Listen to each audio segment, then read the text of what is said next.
It's been a year since my daughter and her husband moved in with us, and now I've been blessed with a cute grandson named Thomas. Today is the day my mother-in-law meets Thomas for the first time. My husband Ken walked in, guiding my mother-in-law Carol by the hand. Everyone, I brought Mom with me. Oh, welcome, Grandma. My daughter, Rachel, who had always been close to Carol since she was little, had been eager for her to hold her newborn baby ever since she gave birth. Carol lives separately from us. Considering Carol's old age and her future, we couldn't help but feel anxious, but it was all for Carol's well-being. Carol is naturally highly spiritual and has a hard time feeling too much in places where she is involved with many people. Rachel's eyes lit up with anticipation at Carol's arrival.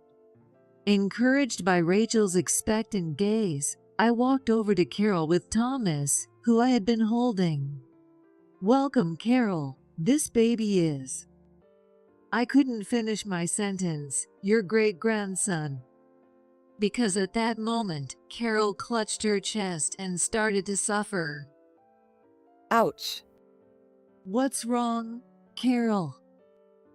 Just moments ago, Carol had been smiling warmly, but the moment she saw Thomas, her eyes widened, and she collapsed to the ground.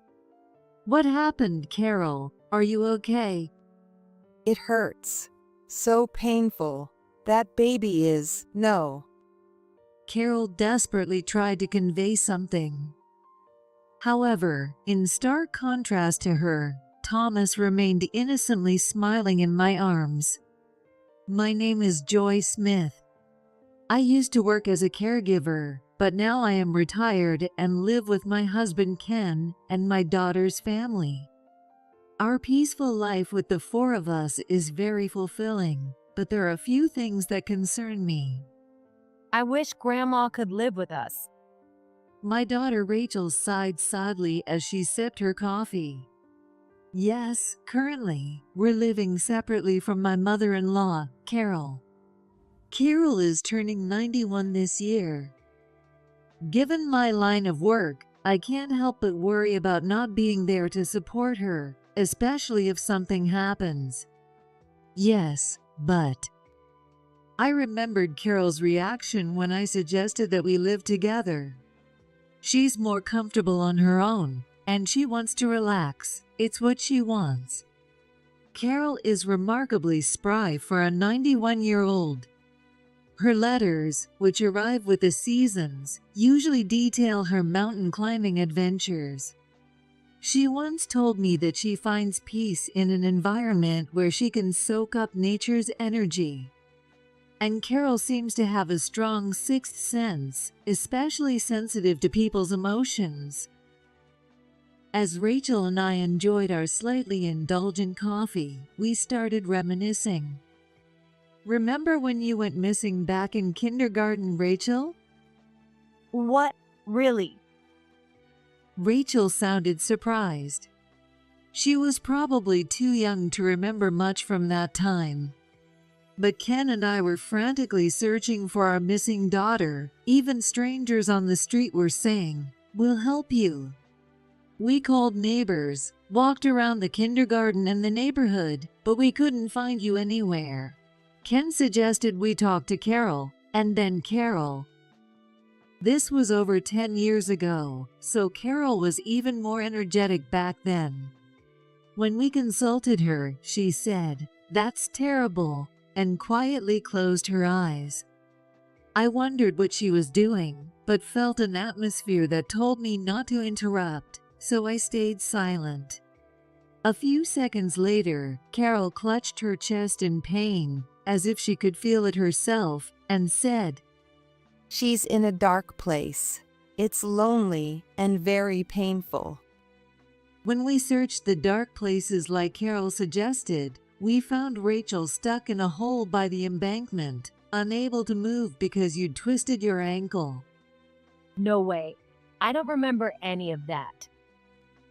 Afterward, when we asked Carol how she knew, She just said, I could feel Rachel's fear. As I finished the story, Ken, who had been silently reading the newspaper, looked up and smiled nostalgically.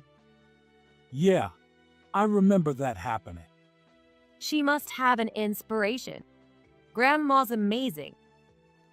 Ken had told me about Carol's inspiration, but I didn't believe it until that incident.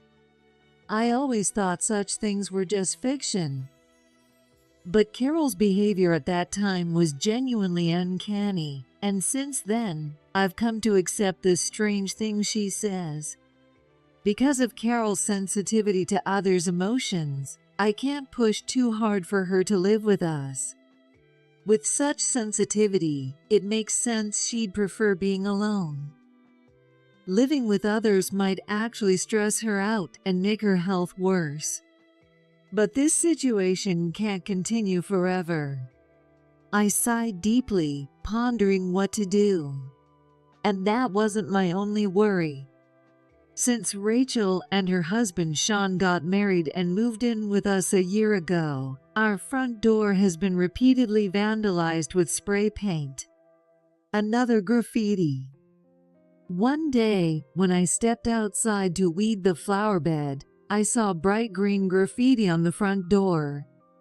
Cleaning such extensive spray paint alone was too much work, so I called Ken for help as usual. Ken, could you help me clean off this graffiti? Oh, again? Sure, give me a moment. The graffiti was frequent, and we still didn't know who was responsible. We even had a graffiti cleaning kit ready at home. This time, it was just a messy smear on the door, but sometimes there were malicious messages like curse or unforgivable. Who on earth could be doing this? We asked around the neighborhood, but no one had seen the culprit. Our house graffiti problem was well known, and neighbors would even knock on our door to inform us if they noticed before we did. Having Carol over in such a situation wouldn't be peaceful. I know, let's install a security camera. I suddenly thought and suggested to Ken while cleaning the graffiti. We couldn't just let this continue. We had to take action to solve it. Ken agreed with my suggestion and went to the hardware store that day to buy and install a security camera. After the front door was vandalized again, we checked the camera footage. It was early in the morning when most people were still asleep. The camera showed a man in black clothes covering his entire body. Is that guy? Do you know him? Because of the mask and hat, his face was hard to make out, but he was clearly not someone we knew. Yet, I saw Rachel's face turn pale. When I asked if she recognized him, she nodded. I think so. I think it's John, a classmate from my college. He confessed to me before I started dating Sean. I turned him down, but he kept stalking me afterward. I see. Remembering that time, Rachel began to tremble slightly. Hearing the story, Sean looked grim but gently patted Rachel's back in support. It seems the graffiti culprit's unrequited love for Rachel had turned into hatred, leading to these actions. I don't know what exactly happened between them, but Rachel isn't the type to play with people's emotions. The sharpness in his eyes, filled with madness and hatred, sent chills down my spine even through the video. Ken must have felt the same, as he spoke sternly. We should contact the police. Even if it's just graffiti, it's a nuisance, and it could escalate. You're right, let's do that. It's better to act before something worse happens. We had the video and several photos of the graffiti as evidence. We decided to take the footage to the police. After explaining the situation, the police treated it as a malicious act and issued a strict warning to the perpetrator. As Rachel suspected, the culprit was indeed named John, and he harbored intense hatred towards Rachel and Sean. John's parents found out about his behavior, leading him to quit his current job and move back to his hometown. Since then, the graffiti incident stopped, and we finally felt a sense of relief. However, the uneasy feeling inside me didn't completely go away. Shortly after, we discovered that Rachel was pregnant. She had been complaining about a lack of appetite despite not feeling unwell. Having received the news over the phone earlier, I warmly welcomed Rachel when she returned from the hospital. Rachel, congratulations! Thank you, Mom. You need to be careful from now on. No strenuous activities, no heavy lifting. Take it easy at work and keep a calm mind. The nurse already told me that, over and over. Rachel seemed a bit tired of hearing it, but her expression couldn't hide her joy. As we discussed the future, the living room door opened. I looked up to see Ken, who had been outside, returning home. Rachel, don't hesitate to ask for help if you need anything. Ken said this cheerfully, having overheard our conversation from outside the room. And next to him stood Carol, with a joyful smile on her face. I had asked Ken to go and pick her up. Congratulations, Rachel. Grandma. When I called Carol in my excitement, she was thrilled and said she definitely wanted to visit. Her enthusiasm was clear even over the phone, which made me happy too, so I asked Ken to bring her over. Carol grasped Rachel's hands tightly, tears welling up in her eyes. You'll face tough times ahead, but a lovely baby will be born. I'm so excited. Living long enough to see my great-grandchild's face is such a blessing. Encouraged by Carol's words, Rachel nodded happily. A cute baby, that's wonderful. Is that also your inspiration? Oh, it's not my inspiration. Just a little dream of a great-grandma. When I asked, Carol winked playfully. Yes, you're right. Any baby would be adorable. As I silently regretted my clumsy question, I remembered the graffiti incident. Oh, Carol, you know, I mentioned to you someone was vandalizing our house? Yes, I remember. We found out who it was, called the police, and the vandalism has stopped. So you don't need to worry anymore. Won't you live with us? John has gone back to his hometown, and our neighbors are kind and peaceful people. There's no reason for Carol to worry, but she shook her head firmly. I couldn't intrude on your family time. I'm fine living as I am. Intrude? You're part of our family, Carol. I tried to persuade her, but Carol didn't budge. After that, Rachel's belly grew steadily, and without any major issues, she gave birth safely. The baby boy was named Thomas. He had the same adorable features as Rachel. Remembering when I gave birth to Rachel, I realized how much she had grown to now experience the same thing, and I couldn't help but cry with emotion. Rachel was eager to show Thomas to Carol right away, but I advised her not to overexert herself just after giving birth, so the visit was set for a month later. Thomas is so cute. Peekaboo. When I played with him, Thomas laughed innocently. Today is the day Thomas meets Carol for the first time. To help Rachel, who had returned home from the hospital, I tried to assist with childcare as much as possible. Above all, the fact that I had a grandchild made me incredibly happy. Thomas already loves his grandmom so much. I hope so. Thinking that I had finally become a grandmother filled me with deep emotion. While talking with Rachel and playing with Thomas, Ken returned with Carol. I brought Mom with me. Oh, welcome, Grandma. Rachel had wanted Carol to hold Thomas since the day he was born. When Carol finally arrived, Rachel's eyes sparkled with excitement. Encouraged by Rachel's expectant look, I approached Carol with Thomas in my arms. "Carol, this is your great-grandson." I couldn't finish the sentence. "Thomas?" Because at that moment, Carol clutched her chest and started to suffer. Ouch. "Carol." Just moments before, Carol had been smiling warmly, but the instant she saw Thomas, her eyes widened and she collapsed. "What's wrong, Carol? Are you okay?" Ouch. It's painful. No. "What do you mean? Thomas is not okay?" Sweat beaded on Carol's forehead, as if she were enduring real pain. She was clearly in distress. Wondering what was happening, I looked at Thomas in my arms. He was just laughing innocently, amused by the adult's panic.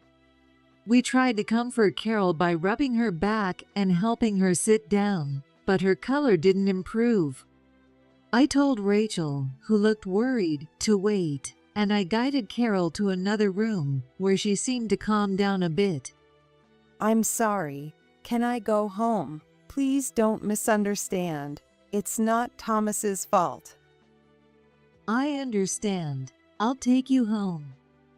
Though Ken had brought her and Rachel had been looking forward to today, we couldn't let Carol suffer like this. I decided to drive Carol home as she requested. "Carol, are you feeling better?" Yes, much better. I'm so sorry. Carol's house is in a somewhat isolated area at the foot of a mountain, away from the residential neighborhood. There were few houses and little foot traffic, so Carol seemed more at ease and sighed in relief. "You don't need to apologize, but what happened earlier?" Carol wasn't sick. For her to suddenly clutch her chest in pain, there had to be another reason. I offered her some warm tea to help her relax and asked. But Carol seemed reluctant to recall the moment. She lowered her eyes and hesitated to speak. Well, when I looked at that baby, I felt a terrible sensation. A terrible sensation? Seeing Carol in such pain gave me a very bad feeling. It was the same feeling I had when we discovered the graffiti culprit, a lingering unease in my heart. The terrible sensation Carol describes must be due to her inspiration. If that inspiration reacted as soon as she saw Thomas.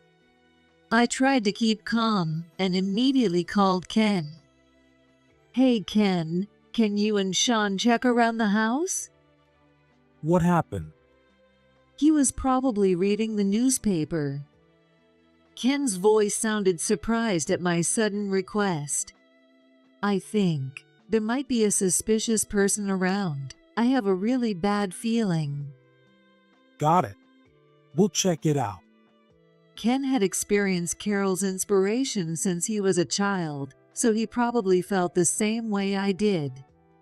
Understanding my concern, he quickly called Sean, told Rachel to stay inside, and went outside.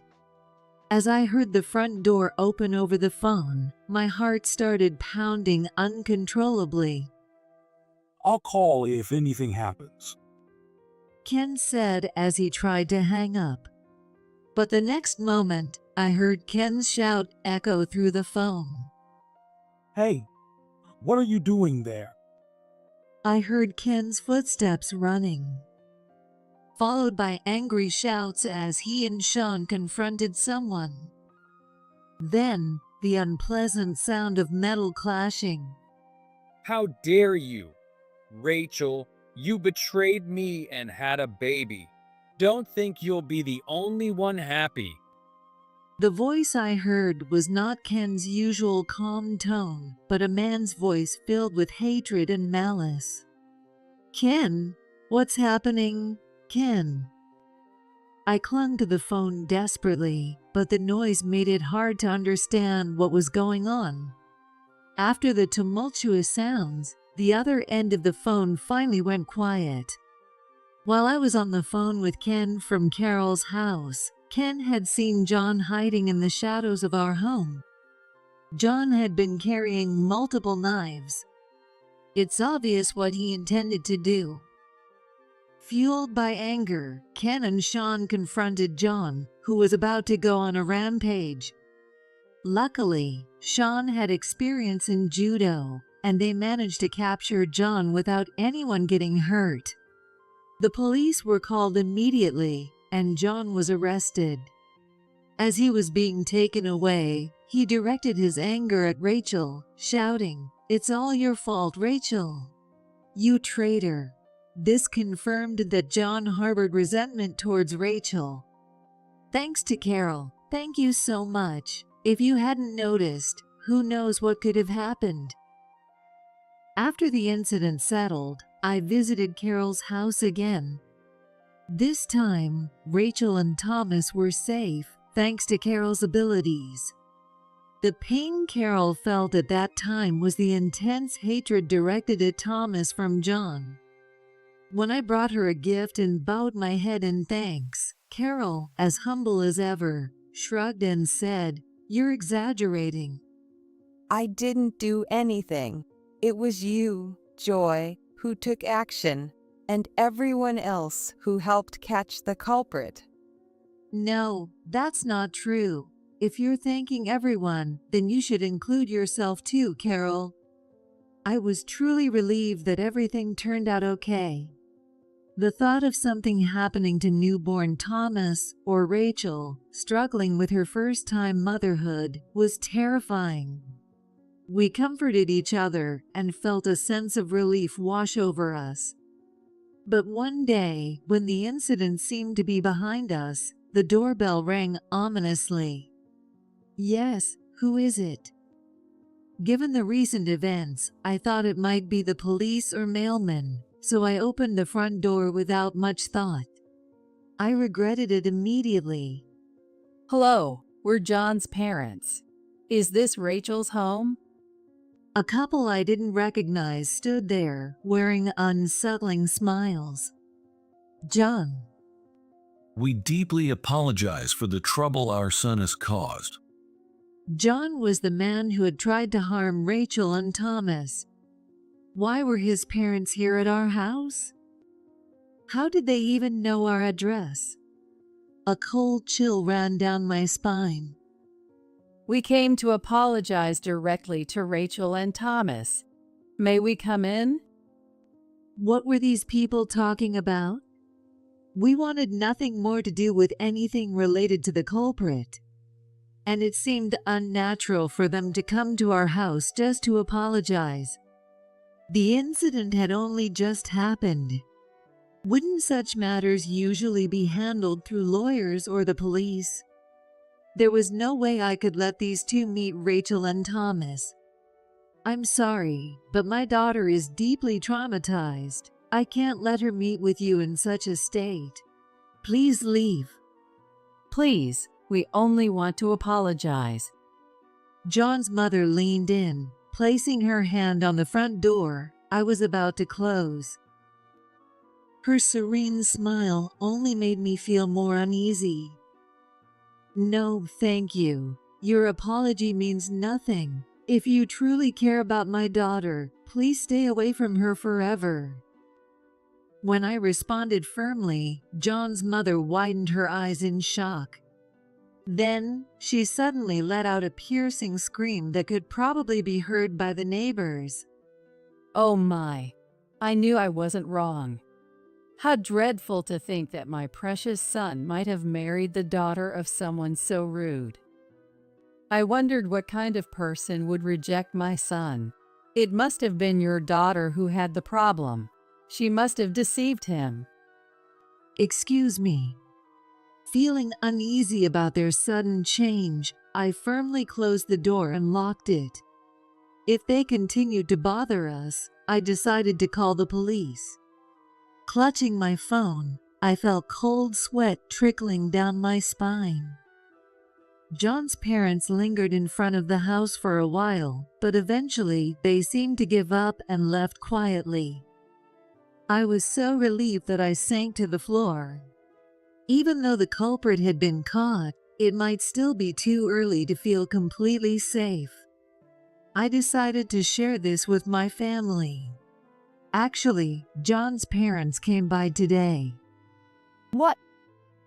I brought it up in a stern tone during dinner when everyone was together. Rachel's face turned pale with worry, and Ken and Sean furrowed their brows. They insisted on coming in to apologize directly to Rachel and Thomas, but I sent them away. That's unnerving. From those parents, I didn't feel any genuine intent to apologize. I just couldn't figure out what they were thinking, and it was deeply unsettling. Trying to lighten the darkening mood, Ken said decisively, Maybe we should move. It's not good that they know our address. I agree. This place was very comfortable, but knowing that John and his parents knew our address always brought unease. Even if we're safe now, there's no guarantee for the future. As I nodded, Ken continued, And Joy, you've been worried about Mom too, haven't you? What you mean? Ken winked, as if he understood everything I'd been concerned about. This trait reminded me a lot of Carol. Carol, why don't you live with us?